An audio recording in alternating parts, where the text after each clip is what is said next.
If you are making a structured skirt, the first thing that you need to have is your bone, your lining, your fabric, and your interface. You can choose to use a strong interface or a cloth gum. So now I am cutting out my skirt, and I'm done cutting out the skirt. I am cutting it out on a lining.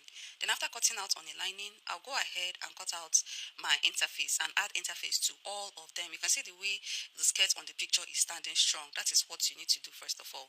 You need to add interface, maybe strong or light interface. Now, after adding your interface, this is what we have. We have our skirt pieces, the front, the back, and these ones are for the lining. Then the same thing I do on the lining, I'll repeat it on the skirt. I'll add interface too, but because I'm using a Mikado fabric, I don't need to add an interface because Mikado fabric is strong already. So what I'm going to do is that I will shape the skirt separately and I will shape my lining separately. I will shape the skirt separately and the lining separately so that it will have an inseam finishing. Now that I am done shaping all of them, I will start adding my bones to the skirt, and the bones will be on the lining. These bones is the thing that will make your skirt to be very firm. Now, this is the lining. I'm done shaping the lining, and I will trim the full length so that the full length will be equal.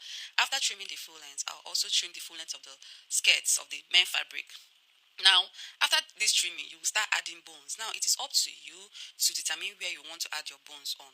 But for me, I will add like three bones at the center front, two at the sides, one side and the other side, then another two at the back. Now, after trimming my skirt and making sure that everything is equal, I will start adding my bones. But the bones will be on the lining, not on this main fabric.